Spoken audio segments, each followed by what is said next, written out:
While Europe was still burning witches in mud huts, a black queen commanded 120,000 soldiers and controlled trade routes worth billions in today's money.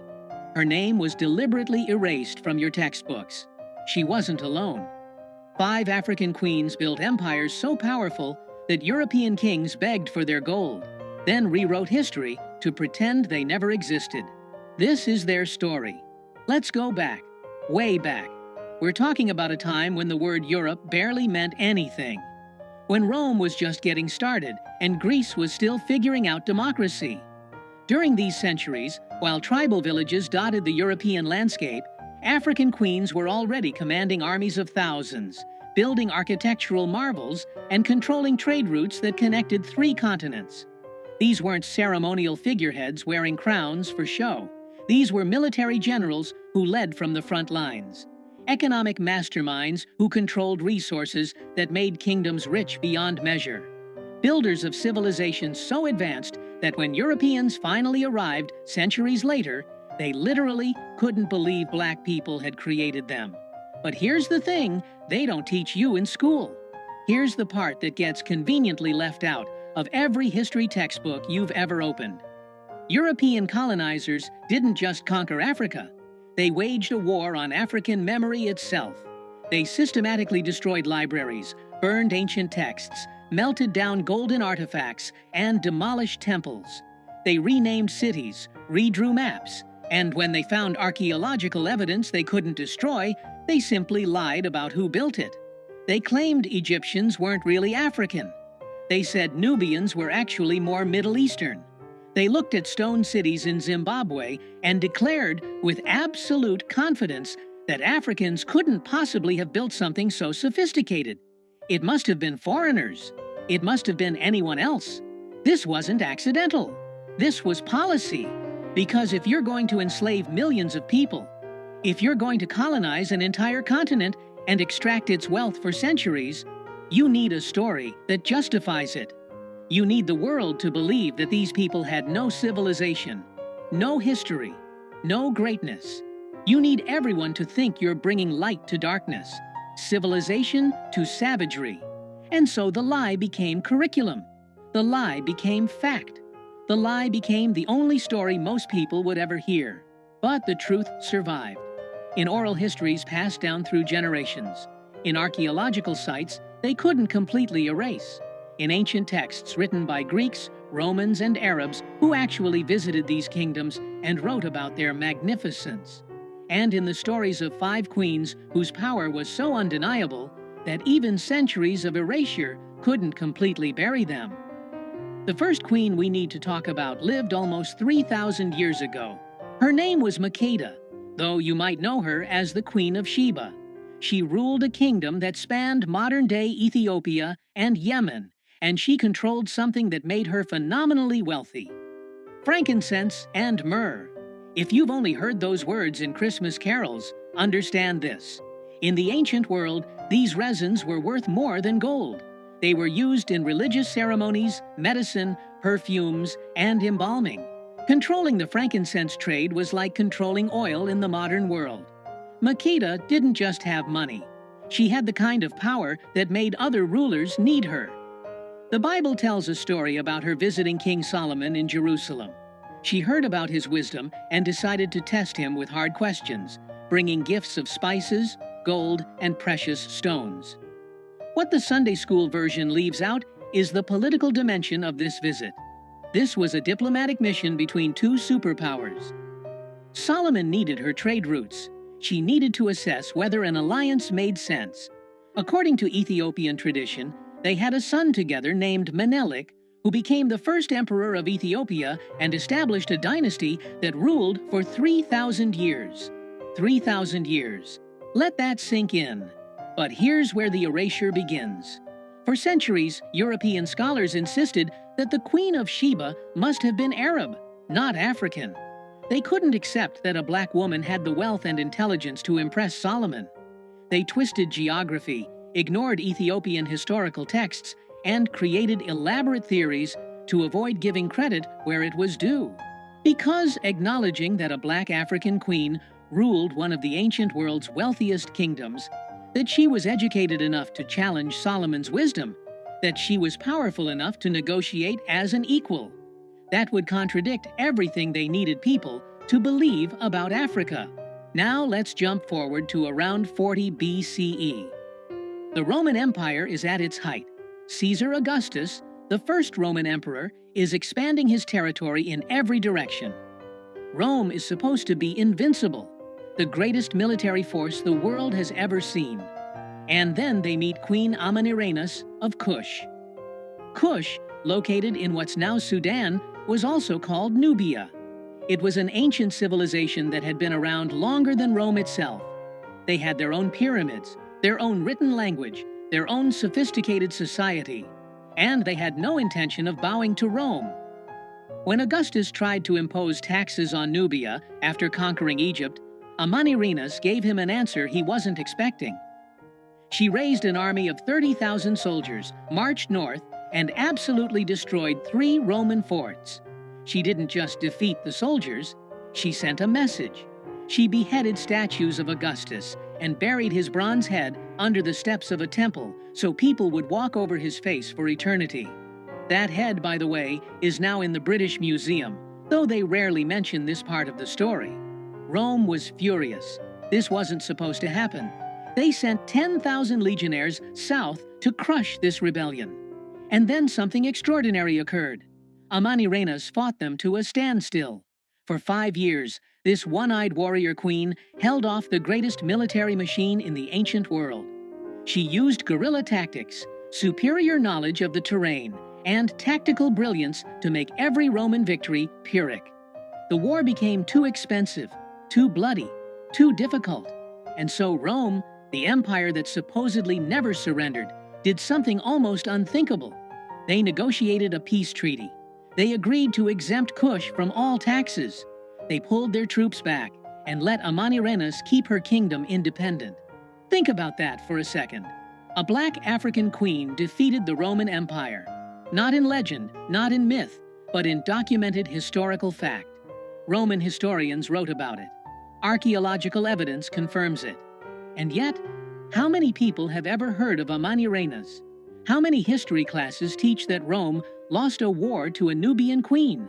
The story gets buried in footnotes, while Roman victories over barbarians fill entire chapters. Because acknowledging that a black woman outmaneuvered and defeated Roman generals disrupts the entire narrative of Western superiority.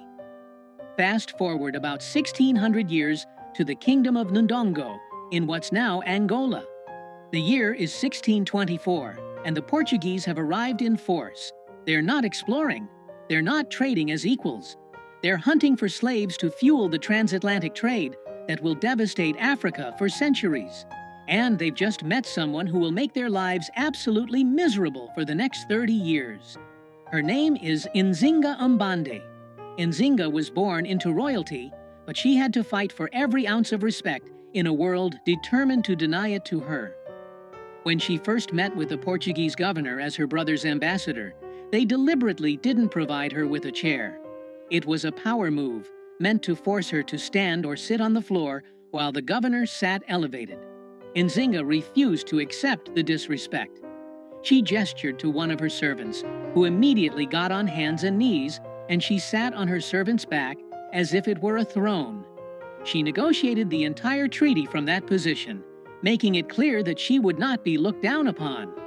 When her brother died under suspicious circumstances and she took the throne, the Portuguese thought they could manipulate or intimidate her. They were catastrophically wrong. Nzinga proved to be a military genius who understood something the Portuguese didn't expect from an African ruler. She understood European politics. She played the Portuguese off against the Dutch. She converted to Christianity when it was politically useful, then renounced it when it wasn't. She offered sanctuary to escaped slaves and runaway soldiers, building her army with people who had every reason to hate the Portuguese. She used guerrilla warfare, scorched earth tactics, and hit-and-run attacks that left Portuguese forces constantly off balance. For 30 years, she held them off. 3 decades of warfare where the Portuguese threw everything they had at her and couldn't break her. She personally led troops into battle well into her 60s. She negotiated treaties, broke them when necessary, and refused every attempt to make her submit. When she died at age 80, she died undefeated, having freed thousands of enslaved Africans and having prevented the Portuguese from fully conquering her kingdom during her lifetime. And how did history remember her? Portuguese records called her a witch, a savage, a demon. They couldn't admit that they'd been fought to a standstill by a black woman, so they demonized her instead. For centuries, her story was either erased or twisted into propaganda about African barbarism. Only recently have historians begun to recognize her for what she actually was, one of the greatest military and political minds of her era, fighting a desperate war against an enemy that wanted to enslave her entire people. But let's go back even further, because we need to talk about a title rather than a single person. In the kingdom of Kush, there was a word, Kandak. In Greek, it became Candace. It meant queen, but not just any queen. It meant a warrior queen who ruled independently, who commanded armies, who made her own decisions without a king telling her what to do. Between about 300 BCE and 300 CE, multiple Kandaks ruled Kush, and their reputations were so formidable that conquerors thought twice before invading. When Alexander the Great was sweeping across the known world, conquering everything in his path, he reached the borders of Nubia and stopped. Ancient sources suggest he heard about the Kandaks and their military prowess, and decided the fight wasn't worth it. Think about that. Alexander, who conquered from Greece to India, who defeated the Persian Empire, who was called the Great, precisely because he seemed unstoppable, looked at Nubia and said, "No thank you." The warrior queens of Kush had a reputation that made even Alexander hesitate.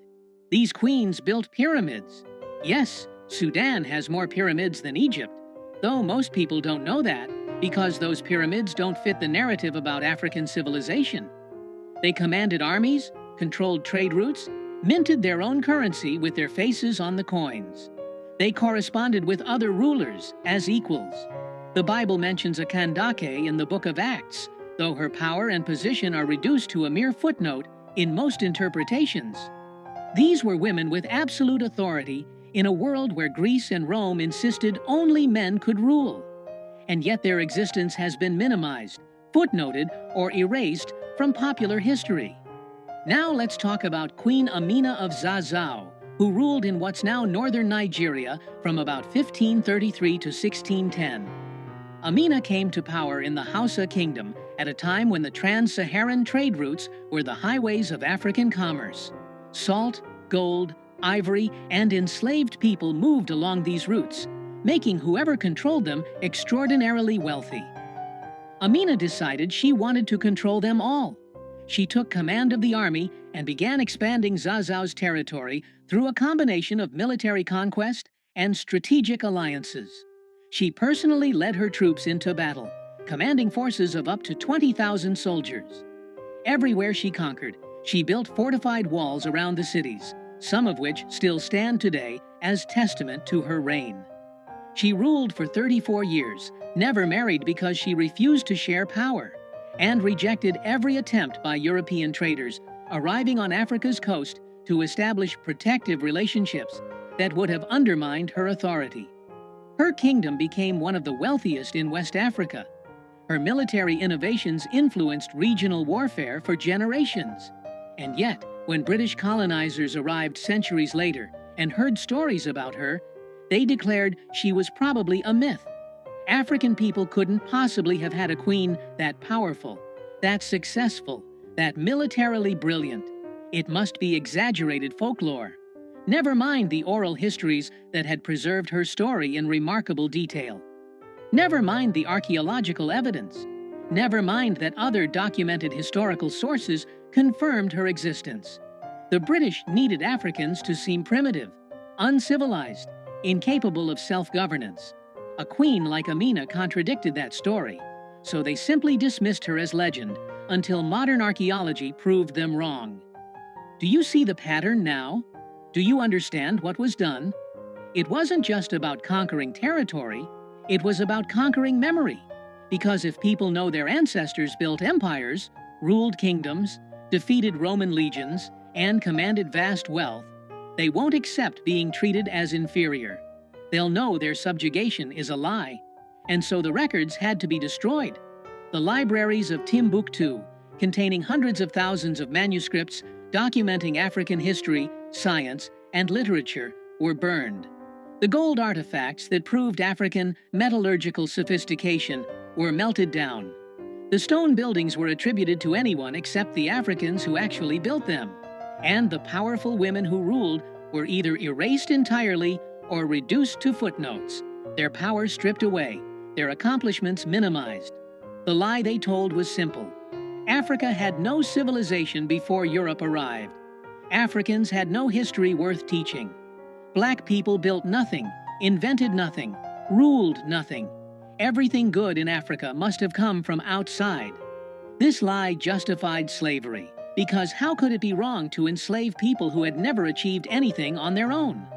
This lie justified colonization, because Europeans were supposedly bringing civilization to darkness.